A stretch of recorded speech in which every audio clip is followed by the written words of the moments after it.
खरं तर हा अतिशय महत्वाचा प्रश्न आहे. महाराष्ट्राच्या दृष्टीने, देशाच्या दृष्टीने तर आहेच. आणि जे काही तंत्रज्ञानाचं वादळ असा आपण शब्द वापरला तो खरा आहे. वादळ नाही तर ती सुनामी पण आहे.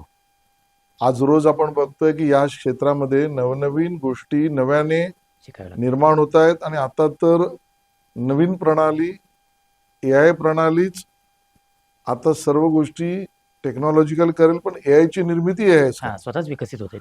आणि त्यामुळे या सगळ्यातून काही समज, काही गैरसमज, काही गरजा, काही उणिवा, काही शक्यता, काही धोके, काही आवश्यकता, काही निकड, या सगळ्या गोष्टी स्पष्ट होत आहेत. हे क्षेत्र हे इव्हॉल्विंग आहे आणि त्यामुळे हे प्रवाही आहे.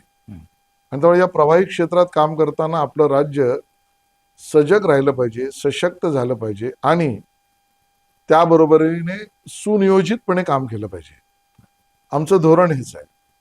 आणि म्हणून आपण बघितलं तर आपलं राज्य हे पहिलं राज्य आहे की ज्यांनी AI विद्यापीठ बनवण्यासाठीचा अभ्यास गट नेमला. अंतिम टप्प्यात त्याचा रिपोर्ट आहे. सेंटर ऑफ एक्सलन्स सुरू करण्याची कायदेशीर प्रक्रिया सुरू केली.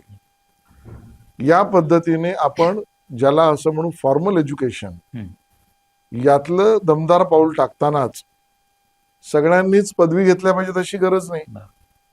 आता जे काम करतोय त्या कामातून त्याला अजून अपस्किल होणं, कौशल्य विकास करण्यासाठी सुद्धा त्याला काही ना काही अशी सोय असली पाहिजे. म्हणून AIच्या ज्याला आपण म्हणू शकतो साक्षरता, AI संरक्षक, AI वाहक, नावं वेगवेगळी आहेत.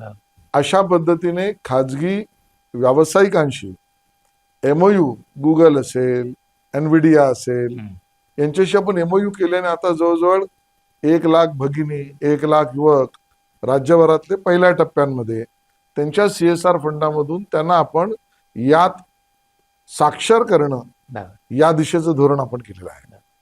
लक्षात आपल्याला असं आलं की आपले इनोव्हेटर्स, प्रज्ञावंत जे आहेत, त्यांना यामध्ये काही ना काही आर्थिक मदत सुद्धा करण्याची गरज आहे. त्यांना पाठबळ देण्याची गरज आहे. म्हणून आता आपण AI पॉलिसी आणतो. त्या AI पॉलिसीमध्ये अभ्यास गट टास्क फोर्स झाला, त्याचा रिपोर्ट आला. एखाद महिन्यात आपल्याला ती सुवार्ता मिळेल की ते AI पॉलिसी केवळ एका क्षेत्रात नाही, शैक्षणिक असेल, सामाजिक असेल, कृषीमध्ये तर आपण AI पॉलिसी करणारं पहिलं राज्य झालं. आणि त्याचं शोकेस, त्याचं आपण सादरीकरण AI समिटमध्ये सुद्धा माननीय मुख्यमंत्री देवेंद्रजींनी केलं. पण सगळ्याच घटकांमध्ये, शिक्षण ते उच्च शिक्षण, व्यवसाय ते नागरीकरण, गव्हर्नन्स ते डिलिव्हरन्स, या सगळ्यामध्ये AIच्या वापराचं एक AI पॉलिसी आपण त्या ठिकाणी अंतिम टप्प्यात केली आहे. आणि या सगळ्यातून आपण एक दमदार पाऊल यामधलं पुढे टाकलेलं आहे.